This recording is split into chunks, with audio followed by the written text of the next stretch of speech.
नमस्कार मेरे भाई और बहनों और मेरे प्यारे बच्चों। मैं आज आप सबके लिए एक अच्छा ऐसा सुंदर टॉपिक लेके आई हूँ। तो मेरे YouTube पर आने के लिए आप सबका स्वागत है। और मैं आज आपको एक ऐसा रामबाण नुस्खा देने जा रही हूँ जो आपको खांसी बुखार जुकाम से दूर ले जाएगा और आपको आपकी इम्यूनिटी पावर को बढ़ा देगा। तो वो है क्या, जो हम रोज़ सवेरे चाय पीते, चाय नहीं होगी, ये एक ग्रीन टी के नाम से जाना जाता है। ग्रीन टी काढ़ा।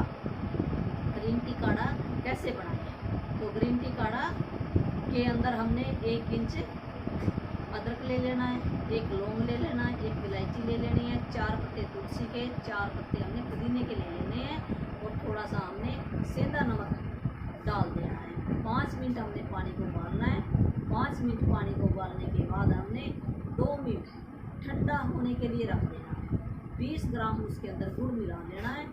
20 ग्राम गुड़ मिलाकर हमने उसको पी लेना है। ये ग्रीन काढ़ा 2 बार भी हम पी सकते हैं। जिनको आदत है ना चाय पीने की, तो ये चाय पीने की आदत छूट जाएगी और ये काढ़ा पीना शुरू कर दिया आपने, तो मेरे बहन भाइयों सच करके मानो भी आपको खांसी बुखार जुकाम जिसको है तो उसको तो ठीक हो जाएगा, जिसको नहीं है उसको कभी ज़िंदगी के अंदर कभी खांसी बुखार जुकाम गला खराब रहता है वो नहीं होएगा।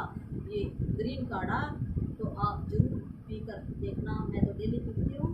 तो मेरे चैनल को सब्सक्राइब करना। मैं आगे भी आप सबके लिए कोई और अच्छी वीडियो